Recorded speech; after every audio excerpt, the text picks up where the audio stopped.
Welcome dear rockets, कैसे हैं आप सभी। आज हम और आप देखने जा रहे हैं मॉन्स्टर सीरीज का पार्ट 5। अगर आपने पिछले 4 पार्ट्स को नहीं देखा है तो डिस्क्रिप्शन में लिंक्स हैं, उनको जाकर फिर से देखिए पार्ट 5 को, तभी स्टोरी आपको अच्छे से समझ में आएगी। पिछले पार्ट के एंड में हमने देखा कि जब जज ने जेजे से प्रूफ मांगा तो किसी तरह उसे चुप्पी साधनी पड़ी क्योंकि उसके पास प्रूफ नहीं था। और एंड वक्त पर वहां ली आया और उसे तब पता चला कि वो गद्दार रॉबिन जिसने डोडो ग्रुप की रिपोर्ट को उनके कॉम्पिटिटर को बेचा था वो पकड़ा गया। तो उसको देखकर चार्ल्स की हालत खराब हो गई थी। इस पार्ट की शुरुआत में दिखाते हैं कि कोर्ट में ली बताता है यही आपको सच बताएगा। रॉबिन के स्टेटमेंट के आधार पर जेजे को भी अपना प्रूफ मिल जाता है क्योंकि रॉबिन के मोबाइल पर चार्ल्स के कॉल करने का प्रूफ होता है। लेकिन अब कहाँ, चार्ल्स कहता है कि अरे ये आप कैसे कह सकते हैं, मैंने उससे किसी और केस के सिलसिले में कॉल किया होगा। लेकिन दोस्तों जेजे जज को रॉबिन का मैसेज दिखाता है जो उसने चार्ल्स को भेजा था कि डोडो ग्रुप के लोग मेरे बारे में पूछताछ शुरू कर चुके हैं, लगता है मैं फंसने वाला हूँ। और चार्ल्स ने रिप्लाई किया होता है कि तुम किसी तरह यहाँ से दूर निकल जाओ, जब सुनवाई पूरी हो जाएगी और इस केस का फैसला हो जाएगा तब हम मिलेंगे।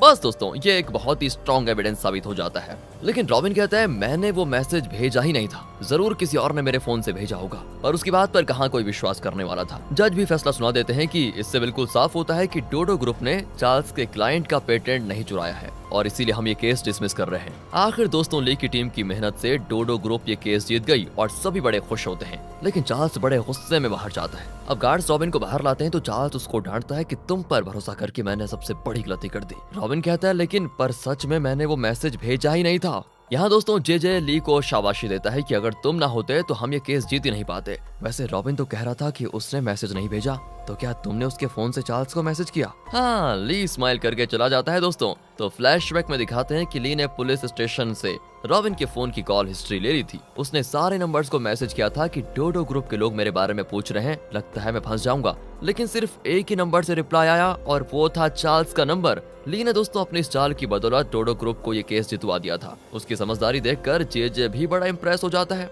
इतने में नाथन उसे कॉल करके कहता है कि मैं तुरंत उस ली से मिलना चाहता हूँ, उसे मेरे पास लेकर आओ। जेजे ली को वहाँ लेकर चला जाता है। वो तो ली की बहुत प्रशंसा करने लगता है कि आज कोर्ट में तुमने जो कमाल का काम किया उसके बदले में तुम्हारे लिए जितना करूँ उतना कम है। तुम्हारी वजह से डोडो ग्रुप बड़ी मुसीबत से बच गया है। पर ली को उस पर बहुत गुस्सा आता है क्योंकि इसी के कहने पर जेजे ने ली के पेरेंट्स को खत्म किया था और ली को भी खत्म करने वाला था। लेकिन ली यहाँ पर अपना गुस्सा दिखाता नहीं और मन ही मन सोच लेता है कि तेरे लिए तो मैं बहुत बड़ा गड्ढा खोद रहा हूँ। अब नाथन जेजे को डांटने लगता है कि तुम इतने बड़े लॉयर होकर जो काम नहीं कर पाए वो ली ने कर दिखाया। पर ली कहता है सर जेजे ने हमें बहुत एनकरेज किया है और उनकी मोटिवेशन की वजह से ही हमें सब कुछ कर पाए हैं। ली ऐसा कहेगा ये तो जेजे ने भी एक्सपेक्ट नहीं किया था। वो सोच में पड़ जाता है कि मैंने कब इसको एनकरेज किया भाई। उसे दोस्तों अब ली पर शक होने लग जाता है कि ये मेरी तरफदारी क्यों कर रहा है। वो ली को अकेले में बुलाकर पूछता है कि सच बताओ तुम हो कौन और तुम्हारा मकसद क्या है। मैंने जो तुम्हारे साथ ट्रेनिंग में किया उसके लिए तो तुम्हें मुझसे गुस्सा होना चाहिए। दोस्तों ली भी एक कहानी बुनने लगता है कि जब मैं यंग था तब से मेरी आशा थी कि मैं डोडो ग्रुप के लिए काम करूं,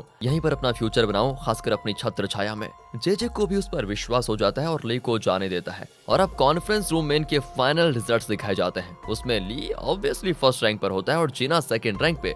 इनके अलावा 6 और लोग सिलेक्ट हुए हैं। इसमें एंड्रयू को मिली होती है 4th रैंक और शेरिल 8th रैंक पर होती है। जेजे कहता है कि 40 कैंडिडेट्स में सिर्फ ये 8 लोग आगे की ट्रेनिंग के लिए निकल जाएंगे और वो ट्रेनिंग चाइना में होगी। यह सुनकर वो बड़े खुश होते हैं कि चलो चाइना जाने का मौका मिलेगा। रोशी ली को देखती है तो ली भी उसको देखता है, लेकिन तब वो उठकर चली जाती है। और अगले सीन में वो ट्रेडमिल पर भाग रही होती है तो उसका वही साथी आकर पूछता है कि सब कुछ कैसा चल रहा है। रोशी कहती है कि मैंने तुम्हें ली के बारे में पता लगाने के लिए कहा था, उसका क्या हुआ? वो भी कह देता है कि तुम्हें उस पर इतना शक क्यों है? रोशी कहती है उसका रंग ढंग मुझे बड़ा अजीब लगता है, मुझे जानना है कि वो असल में है कौन। वो हर काम को एक प्रोफेशनल की तरह करता है और लगता ही नहीं कि ये उसका पहला जॉब है। यहाँ एंड्रयू और जेजे एक बार में मिलते हैं। एंड्रयू बहुत परेशान होता है तो जेजे उसे हिम्मत देता है कि देखिए आने वाले पड़ाव में तुम ही जीतोगे, फिक्र मत करो। एंड्रयू कहता है ली मेरे रास्ते का पत्थर बन गया है, मैं उसे कुचल के रहूंगा। तो अगले सीन में मोजो, उसके असिस्टेंट, ली, जिना, एंड्रयू, रोशी, शेरिल और उनके अलावा 3 और कैंडिडेट्स की ट्रेनिंग के लिए ये सभी चाइना आते हैं। उन्हें एक बहुत बड़े लग्जरी होटल में ले जाया जाता है जहाँ मोजो बताता है कि कल सुबह ट्रेनिंग शुरू होगी, तब तक तुम लोग अपने कमरों में आराम कर लेना।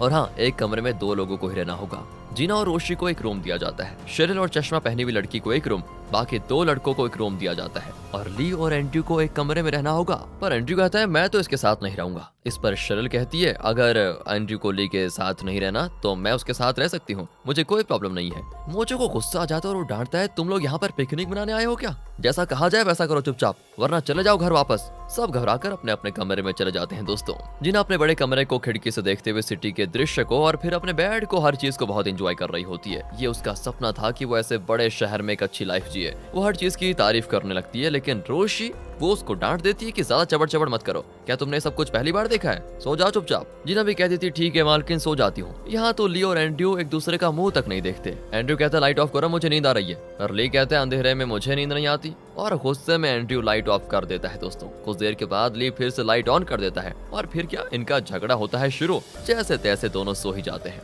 सुबह होती है तो ये सीन होता है। देखिए दोनों चौंक कर उठते हैं। एंड्रयू कहता है छी छी छी छी छी, मैं तुमसे लिपट कर कैसे सो गया। ली भी अपने हिस्से का चिल्लाता है कि मेरी चॉइस इतनी घटिया तो नहीं हो सकती। यहाँ सीन होता है कट और ट्रेनिंग होती है शुरू, वो भी बीच पर। दोस्तों सभी भाग भाग कर थक जाते हैं और कहते हैं कि सर आज की ट्रेनिंग खत्म हुई ना, कल तो छुट्टी है। मोजो कहता है कि कल छुट्टी है, तुम लोग कल एंजॉय कर सकते हो। सबके तो दोस्तों जैसे पर निकल आते हैं कि वाह कल छुट्टी है। अगले दिन वो वाटर पार्क में खूब एंजॉय करते हैं। इतने दिन की कठिन ट्रेनिंग के बाद छुट्टी मिली है तो सभी अपने अपने तरीके से मजा लेते हैं। जिना और दूसरी लड़की हर जगह खड़ी होकर फोटोज ले रही होती है। अब ये देखकर शिरिल रोशी से कहती है देखो इस लड़की को देखो कितना चीप बिहेव कर रही है, लगता है पहले कभी घर से बाहर निकली नहीं। यहाँ से अगले दिन इन्हें आगे की ट्रेनिंग के बारे में बताया जाता है। मोजो बताता है कि इस शहर में बड़े बड़े बिजनेसमैन हैं जिन्हें तुम्हें हमारे कुछ प्रोडक्ट्स को बेचने होंगे, इसलिए तुम्हें उन बिजनेसमैन को हमारे प्रोडक्ट्स की ओर आकर्षित करना है, समझे। और इस काम के लिए तुम्हें डांस सीखना होगा। ये सब कुछ सुनकर तो लोग चौंक जाते हैं कि भाई ये कैसा काम है। और अब चारों लड़कियों को कार्ड्स दिए जाते हैं ताकि वो अपने डांस पार्टनर को सिलेक्ट कर पाए। पहले जेना की बारी आती है तो वो ली को देखती है और वो तो आंखों से इशारा करता है कि प्लीज मेरी माँ गलती से भी मुझे मत चुनना।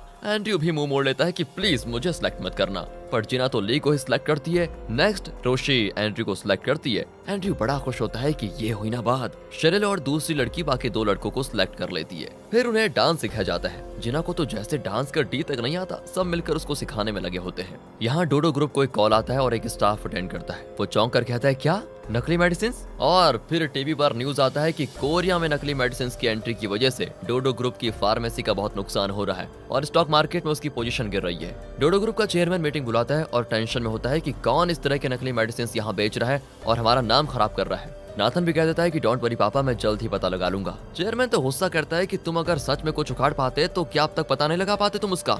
इतने में जे जाकर कहता है मैंने पता लगा लिया है, उसका नाम माइकल है जो इस तरह के नकली मेडिसिन बनाने में एक्सपर्ट है। असल में चाइना की सरकार भी उसे इसी सिलसिले में ढूंढ रही है। चेयरमैन कहता है तो तुम उसका पता लगाओ और उसे तुरंत अरेस्ट करवाओ। वैसे ली की टीम अभी वहीं ट्रेनिंग के लिए गई है ना, वो टीम बहुत ही काबिल है और अगर जरूरत पड़े तो उनकी मदद ले लो। यहाँ पर मोजो उनको बताता है कि डोडो ग्रुप को फिर से तुम्हारी जरूरत है। ये एक नया टास्क होगा जिसमें तुम्हें माइकल नाम के आदमी का पता लगाना है। असल में ये डोडो ग्रुप के मेडिसिन की तरह नकली मेडिसिन बनाकर मार्केट में बेच रहा है। नकली मेडिसिन किसकी कंपनी को हमें पता लगाना है और उसे तुरंत अरेस्ट भी करवाना है। और उसे पकड़ना इतना आसान नहीं है क्योंकि उसके इर्द गिर्द हमेशा गार्ड्स होते हैं और वो बहुत ही काबिल फाइटर भी हैं। तो सर हम उसे पकड़ेंगे कैसे? मोजो बताता है कि इसके दो तरीके हैं। एक तो वो अपनी टाई में एक पिन रखता है। हमने उसी तरह के दो पिन्स बनाए हैं जिसमें कैमरा है। अगर हम किसी तरह इस पिन को उसके टाई में फिक्स कर पाएं तो हम उसके हर मूव को जान पाएंगे और उसके नकली कंपनी का पता भी लगा लेंगे। एक पिन जिना के पास होगा और दूसरा होगा रोशी के पास। तुम दोनों को उसके टाई में इसको फिक्स करने की कोशिश करनी है। अगर वो प्लान फेल हुआ तो हम दूसरा तरीका अपनाएंगे।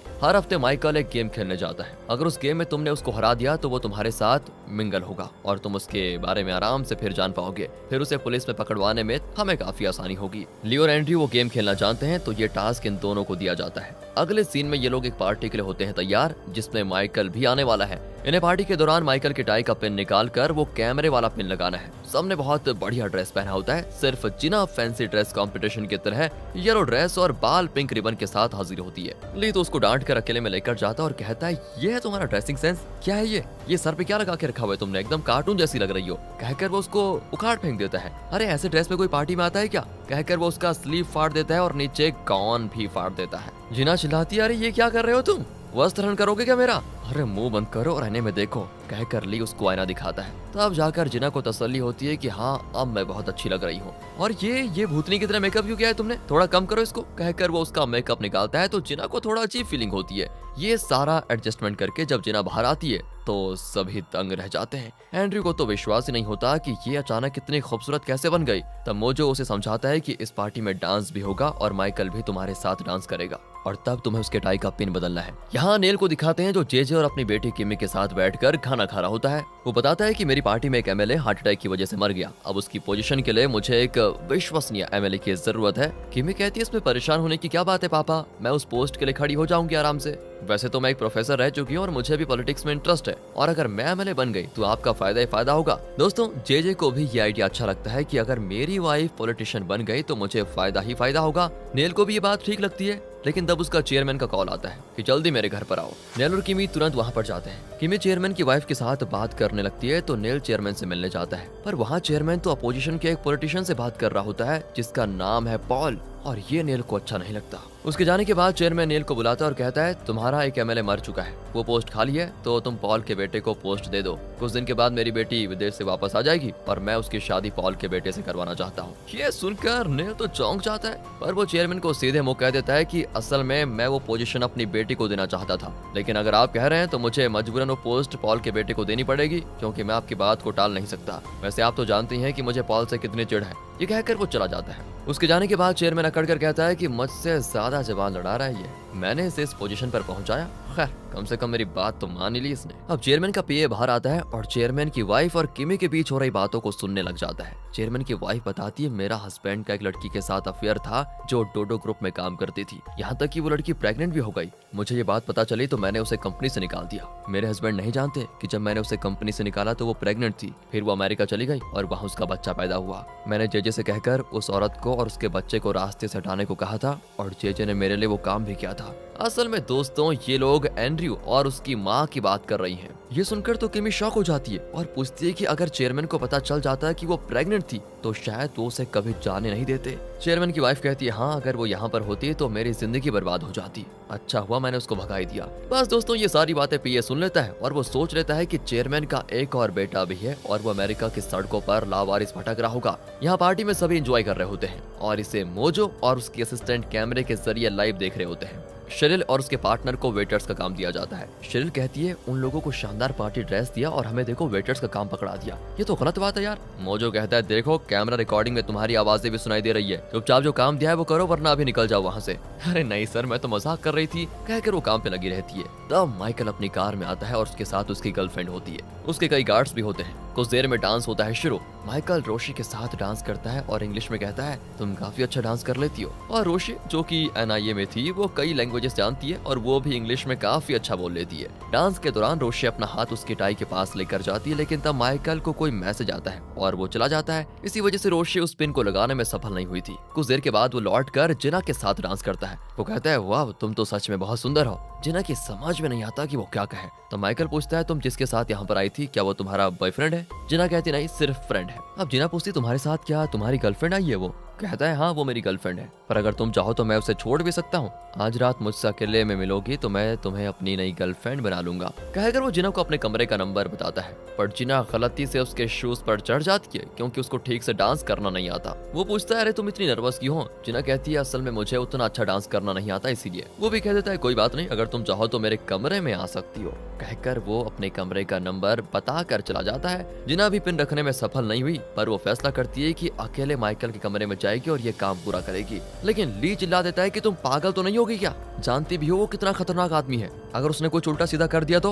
और जिना कहती है देखो मेरे पास कोई दूसरा रास्ता तो है नहीं, मुझे किसी तरह इस ट्रेनिंग में टॉप करके डोडो ग्रुप में नौकरी करनी है, कहकर वो चली जाती है और माइकल के कमरे का बेल भी बजा देती है। दरवाजा खुलता है, जिना को देखकर बड़ा खुश होता है। वो उसे अंदर ले जाकर कोई ड्रिंक देता है। जिना तो उसे झट से मुंह में डालकर ग्लास खाली कर लेती है। माइकल देखता रह जाता है कि ये तो चीयर्स करने के लिए भी रुकी नहीं। तब जिना को लगता है कि ओह ये मैंने क्या कर दिया। वो थोड़ा और ड्रिंक डालकर कहती है अब मैं ठीक से पीऊंगी, कहकर वो धीरे धीरे सिप करके पीने लगती है। दोस्तों माइकल को उसका बिहेवियर थोड़ा अजीब लगता है। फिर वो जिना के पास आने की कोशिश करता है और जिना उससे दूर हट जाती है। यहाँ मोजो टेंशन में होता है कि ये लड़की क्या कर रही है, अगर उसे कुछ हो गया तो कौन जवाबदारी होगा। अब हमें किसी भी तरह वहाँ जाकर जिना को बचाना है, किसी को वेटर बनकर वहाँ पर जाना होगा। ली जाने के लिए तैयार होता है, लेकिन तब एंड्रयू कहता है मैं भी जाऊंगा। दोनों वेटर के ड्रेस में वहाँ जाते हैं। वहाँ माइकल जिना के बहुत करीब आ जाता है और अब सोफे में जिना के खिसकने की जगह नहीं होती। वो कहता है तुम इतनी टेंशन में क्यों हो? जिना कहती मुझे इन चीजों की आदत नहीं है ना इसीलिए। कहते कहते वो माइकल पर ड्रिंक गिरा देती है। माइकल कहता है तुम नहा लो, तुम्हारी नर्वसनेस खत्म हो जाएगी।